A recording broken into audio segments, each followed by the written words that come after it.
धनधान्य देई ही काळी आई धनधान्य देई जोडते मनाची नाती आमची माती आमची माणसं आमची माती आमची माणसं आमची माती आमची माणसं आमची माती आमची माणसं आमची माती आमची माणसं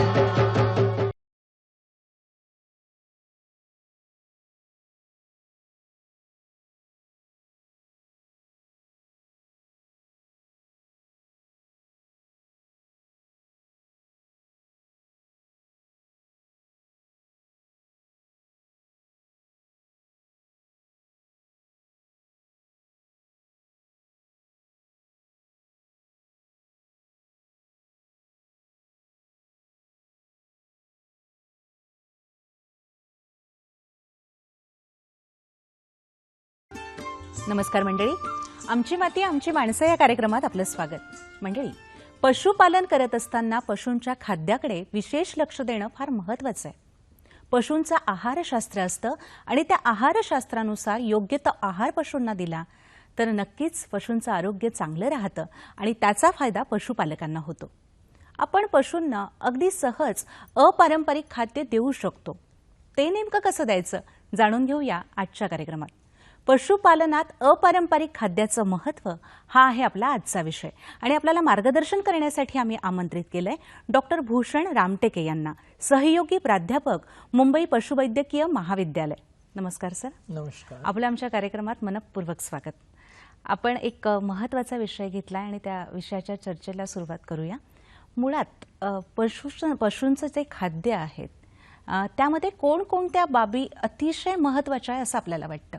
बरोबर आहे।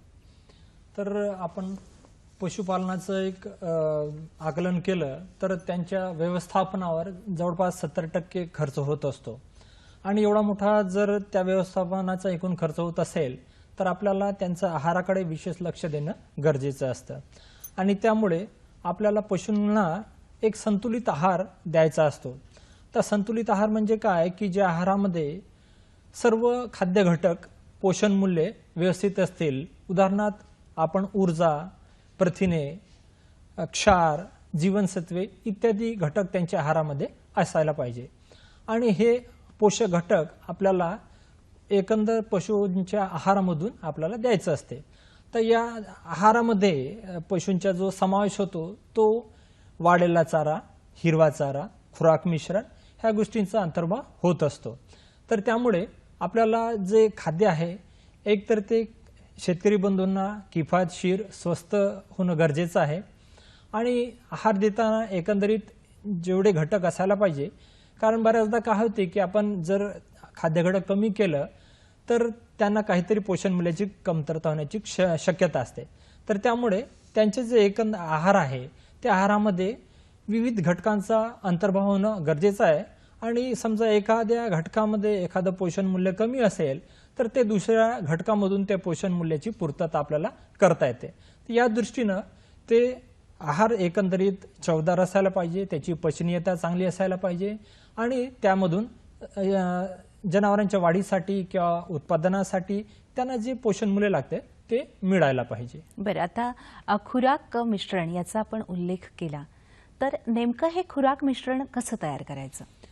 खुराक मिश्रण तयार करताना आता आपण जसं म्हटलं की त्याचे जे पोषक घटक आहेत त्यामध्ये ऊर्जा, प्रथिने, खनिज मिश्रणे आणि जीवनसत्वे ह्या मुख्यत्वे 4 घटकांचा अंतर्भाव होणे गरजेचं आहे।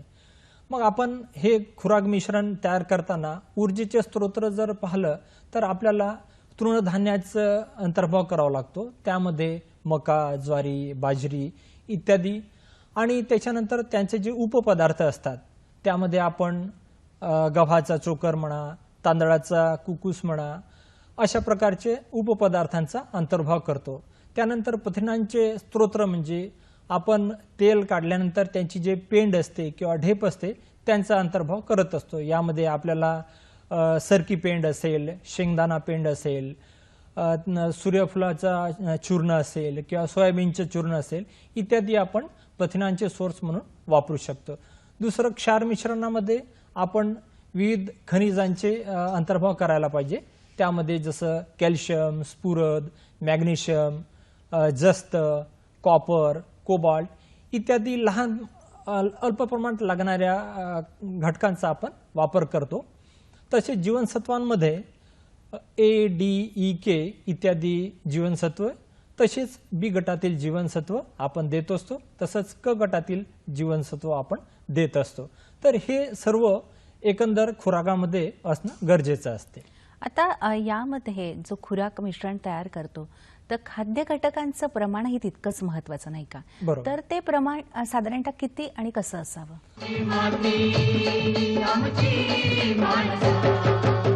आता यामध्ये जो खुराक मिश्रण तयार करतो तर खाद्य घटकांचं प्रमाणही तितकंच महत्वाचं नाही का? बरोबर. तर ते प्रमाण साधारणतः किती आणि कसं असावं?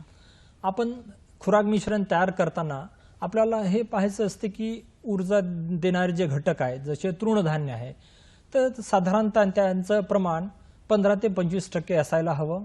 त्याच्यानंतर त्याचे जे उपपदार्थ असतात त्यांचं प्रमाण साधारणतः 20 ते 40% असायला हवं. त्याच्यानंतर जे प्रथिने असतात त्यांचं प्रमाण 25 ते 35% असायला हवं. नंतर डाळवर्गीय डाळींमधून जो उपपदार्थ निघतात त्याला आपण चुनी म्हणतो तर त्याचं प्रमाण 20 ते 30% असायला हवं. त्याच्यानंतर क्षार मिश्रण आपण 2% द्यायला हवं. आणि जीवनसत्वे हे आपण एकंदर खाद्याच्या म्हणजे समजा 100 किलो खाद्य तयार करत असू तर ते 25 ते 30 ग्रॅम द्यायला हवं. याच्या व्यतिरिक्त 1% मीठ सुद्धा आहारात द्यायला गरजेचं असते. बरं, आता जो महत्वाचा आणखीन विषय आहे अपारंपरिक खाद्य. नेमकं अपारंपरिक खाद्य म्हणजे काय?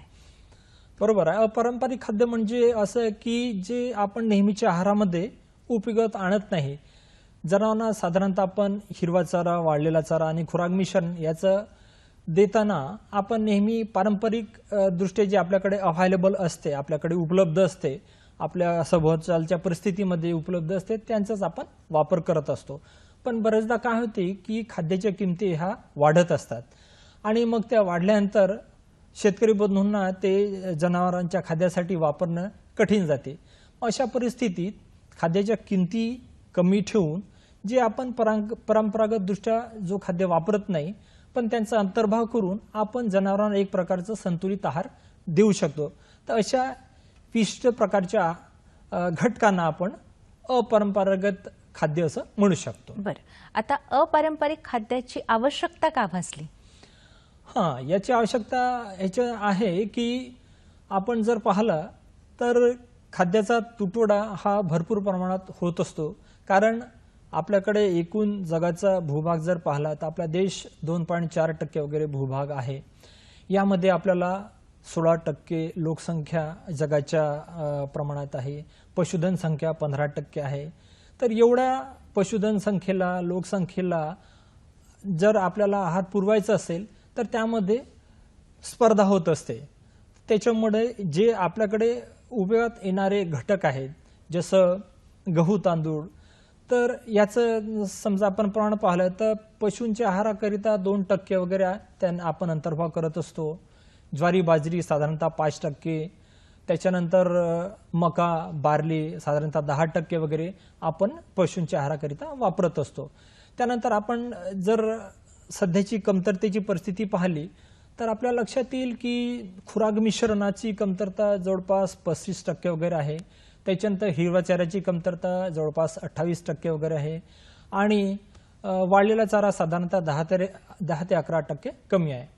मग अशा परिस्थितीत जनावराची चांगलं दूध देण्याची आनुवंशिकता असेल तरी पण तो तेवढ्या प्रमाणात दूध देऊ शकत नाही आणि त्यामुळे आपल्याला एक संतुलित आहार देण्याकरिता ह्या अपरंपरागत खाद्याचा वापर करणं गरजेचं पडलं.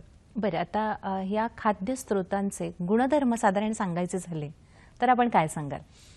हे खाद्य स्रोत तसे नेहमीच्या खाद्य प्रकारातले नसल्यामुळे यांची उपलब्धता कमी आहे आणि काही विशिष्ट ऋतूमध्येच आपल्याला यांचा मुबलक पुरवठा होत असतो.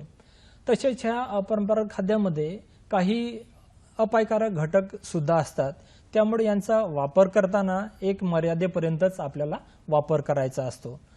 शिवाय अपरंपरागत खाद्य काही प्रमाणात ओलावा जास्त असतो, त्याच्यामुळे त्यांची टिकवण जास्त काळ टिकवू शकत नाही, किंवा वजनाने हलका असल्यामुळे खूप दूरपर्यंत आपल्याला समजा वाहतूक करायची असेल तर आपण ती वाहतूक करताना जरा कठीण जाते.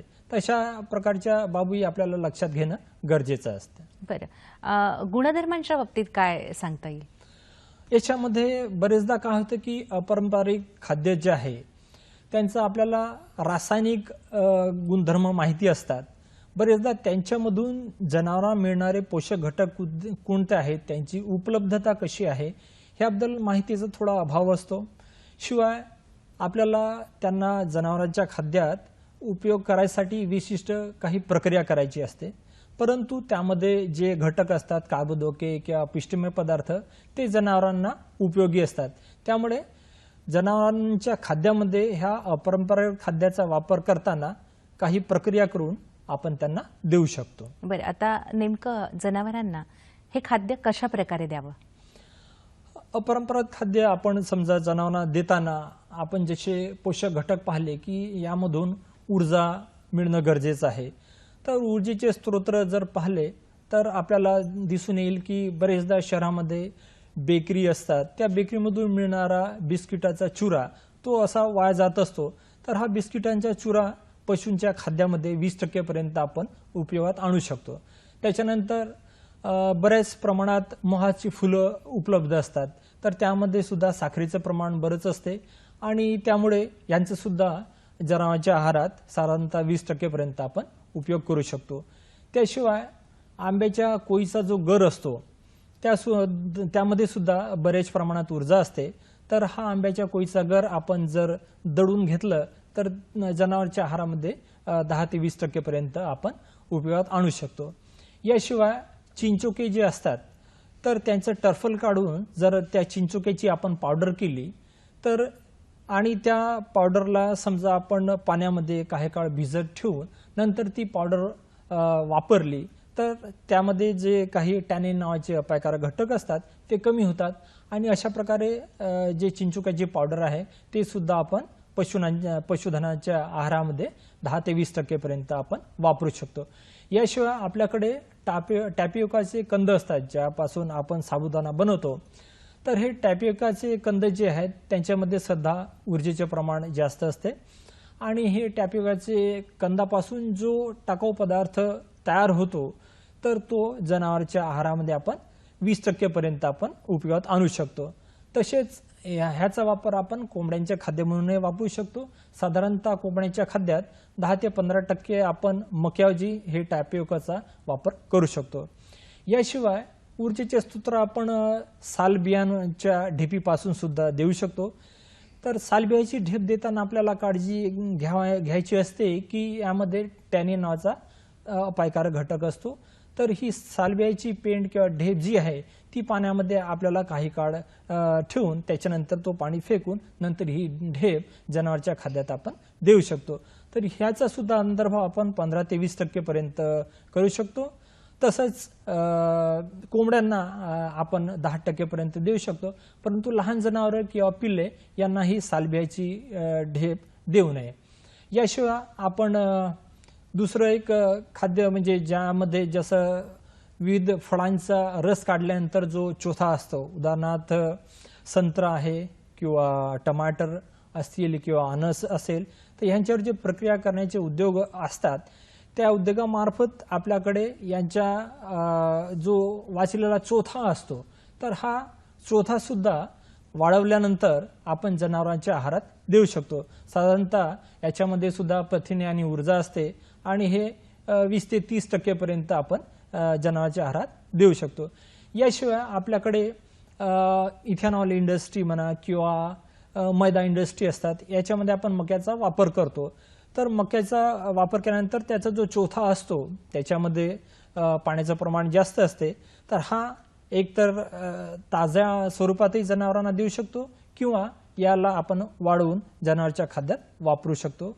याशिवाय आपल्याकडे डिस्टिलरी असतात, तर यामधून उपलब्ध असलेले बार्लीचे जे दाणे असतात किंवा त्याच्यासोबत जे असणारे घटक असतात हे सुद्धा आपण जनावरांच्या खाद्यात उपयोगात आणू शकतो. नक्कीच, म्हणजे यातनं जनावरांना प्रथिनही मिळतात.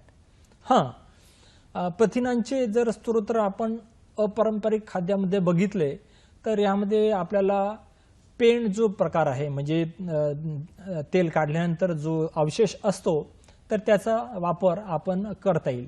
यामध्ये आपण आंबाडीची पेंड वापरू शकतो, ते 10 ते 20% आपण आहारात देऊ शकतो. त्याच्यानंतर आपण जे ग्वार शेंगा असतात तर त्या ग्वार शेंगामधून जो आपल्याला चूर्ण मिळतो तर तो ग्वार शेंगाचा चूर्ण सुद्धा आपण आहारामध्ये वापरू शकतो. मात्र त्याला सुद्धा आपल्याला काही काळ पाण्यामध्ये ठेवून नंतर तो पाणी फेकून जनावरांना देता येईल. तर हे चूर्ण सुद्धा प्रथिनाचे स्रोत म्हणून आपल्याला वापरता येईल. यानंतर आपल्याला निंबोडीची पेंड उपलब्ध असते. तर निंबोडीची पेंड म्हणजे निंबोडी अर्क काढल्यानंतर त्याच्यापासून ही जी पेंड असते ती थोडी कडवट असते. तर त्याला सुद्धा आपण पाण्यात ठेवलं काही काळ आणि पाणी नंतर फेकून दिलं तर त्याचा जो कडवटपणा आहे तो कमी होतो आणि ती पेंड आपण जनावरांकरता वापरू शकतो. त्याच्यानंतर आपल्याला महुआ जे त्याचे जे फळं असतात त्याच्यापासून आपण जे तेल काढतो तर त्या तेल काढल्यानंतर जी ढेप असते ती ढेप सुद्धा आपण जनावरांच्या खाद्यात वापरू शकतो. मात्र त्याच्यामध्ये जे अपायकारक घटक असतात मावरी नावाचं तर त्याला आपण कमी करण्यासाठी पुन्हा पाण्यामध्ये त्याला थोडं भिजू ठेवून त्यानंतर ते काढून जनावरांना देऊ शकतो. तसेच आपल्याकडे सुबाबडीच्या शेंगा असतात, त्यांच्या ज्या बिया असतात त्या सुद्धा आपण जनावरांच्या खाद्यात वापरू शकतो. याशिवाय आपण कोकम पेंड असेल किंवा रबर सीड पेंड असेल किंवा आपल्याकडे करंज पेंड असेल इत्यादींचा आपण प्रथिनांचे स्रोत म्हणून जनावरांच्या आहारात देऊ शकतो. बरं, आता प्राणीजन्य जे काही असतात प्रथिनं त्यांच्यासाठी काय करावं? प्राणीजन्य प्रथिनांच्या दृष्टीनं आपल्याकडे जे कोंबड्यांचे पिसं असतात किंवा आपल्याला हॅचरीमधून जे पदार्थ टाकाऊ असतात त्यांचा आपण वापर करू शकतो किंवा श्रीम्प जे असतात त्याचा चुरा आपण प्राणीजन्य पदार्थ म्हणून आपण पशुधनाच्या खाद्यामध्ये घेऊ शकतो. म्हणजे वैरण टंचाई जी असते आपण बघतो की अनेकदा पशूंना वैरण देताना त्याची टंचाई निर्माण होते. तर वैरण टंचाईवर मात करण्यासाठी आपण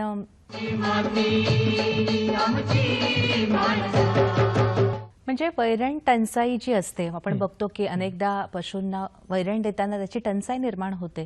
तर वैरण टंचाईवर मात करण्यासाठी आपण म्हणायला हरकत नाही की अपारंपरिक खाद्य पशूंना देऊ शकतो. काय वाटतं आपल्याला? बरोबर आहे. वैरण टंचाई कमी करायची असेल तर नक्कीच ह्या अपरंपरागत खाद्याचा आपण वापर चांगल्या प्रकारे करू शकतो. यामध्ये वैरणासाठी आपण बघितलं तर साखर कारखान्यामध्ये आपल्याला बरेचदा ऊसाचा रस काढल्यानंतर तो चोथा बऱ्याच प्रमाणात उपलब्ध असतो. तर ह्या चोथ्यावर आपण समजा काही प्रक्रिया करून त्याची जर पचनीयता वाढवता आली तर आपण त्यांचा चांगला वैरणीसाठी उपयोग करू शकतो.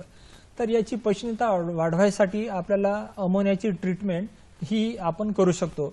जर ती ट्रीटमेंट करायची असेल तर साधारणतः आपण 4 किलो युरिया 70 लिटर पाण्यामध्ये विरघळून त्यामध्ये आपण 2 किलो खनिज मिश्रण आणि 1 किलो मीठ घालू शकतो. आणि हे घोळ आपण तयार केल्यानंतर आपण 100 किलो साधारणतः ऊसाचे जे पाचट असतात त्यांना बारीक तुकडे करून त्यांच्यामध्ये आपण शिंपडू शकतो.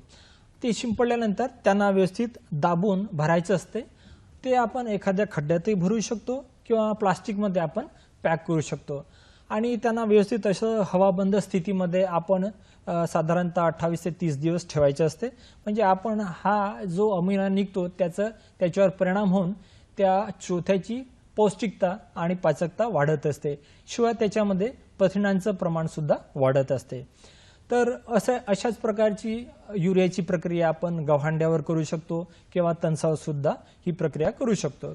दुसरा पारंपरिक खाद्यामध्ये वैरणीकरता वापरण्याजोगं जे असेल ते केळीची खुंट म्हणजे केळीचे घड काढल्यानंतर त्याचे जे पानं असतात आणि खुंट असतात यांचे जर आपण बारीक तुकडे करून त्यांना वाढवले आणि ते जनावरांच्या खाद्यात दिलं तर त्याची सुद्धा एक चांगल्या प्रकारे वैरण तयार होईल. सोबतच जे अननस असतात त्यांचे जे शेंडे असतात ते कापल्यानंतर किंवा त्याच्या ज्या साली असतात त्या वेगळ्या केल्यानंतर त्या जर आपण वाढवलं तर त्याचंही आपण जनावरच्या खाद्यात उपयोगात आणू शकतो. शिवाय आपल्याकडे फणस असतं त्याच्यामधले आतमधला जो गर किंवा त्याच्या आठवड्या बाहेर काढल्यानंतर त्या ज्या साली आहेत ते सुद्धा आपण जनावरांच्या खाद्यात वापरू शकतो. याशिवाय सूर्यफुलाच्या बिया काढल्यानंतर त्याच्या पिकाचे जे अवशेष असतात ते सुद्धा बारीक करून त्यांना दळून त्याची जर गोडी बंद खाद्य केलं तर ते सुद्धा शेळ्या मेंढ्यांकरिता चांगल्या प्रकारे आपण उपयोगात आणू शकतो. याशिवाय आपल्याला कणीस काढल्यानंतर म्हणजे कणसाचे दाणे काढल्यानंतर त्याचे जे उरलेलं कणीस असते त्याचे जर आपण बारीक बारीक तुकडे केले आणि त्याला व्यवस्थित दळून घेतलं तर त्याची सुद्धा आपण गोडीबंद खाद्य जनावरांकरता वापरू शकतो. याशिवाय पाण्यामध्ये ज्या वनस्पती असतात जलकुंभी किंवा वॉटर हायसिंथ याचा सुद्धा आपण जनावरांच्या आहारामध्ये उपयोग करू शकतो. त्यांना आपण दुसऱ्या एखाद्या वरींसोबत मिश्रण करून दिलं तर त्याची पचनीयता चांगल्या प्रकारे वाढू शकते. तर अशा प्रकारे आपण वैरणीकरिता ह्या अपारंपरिक खाद्याचा वापर करू शकतो. नक्कीच. शिवाय आपल्याकडे जे भाजीपाल्याचं मार्केट असते त्या मार्केटमध्ये सुद्धा बराचसा भाजीपाला असा वाया गेलेला असतो. तर त्यामध्ये कोबीची पानं किंवा काही देठ वगैरे तर हा जो वाया गेलेला भाजीपाला हा सुद्धा आपण एकतर त्याचा मुरघास तयार करून किंवा आपण जर त्यांना स्वच्छ करून जनावराला देऊ शकलो तो सुद्धा एक वैरणीचा प्रकार म्हणून आपण जनावरांना देऊ शकतो. नक्कीच शेतकरी बांधव आणि पशुपालकांसाठी अत्यंत महत्त्वाची अशी माहिती आज आपण दिलीत त्याबद्दल मी आपले आभार मानते. धन्यवाद.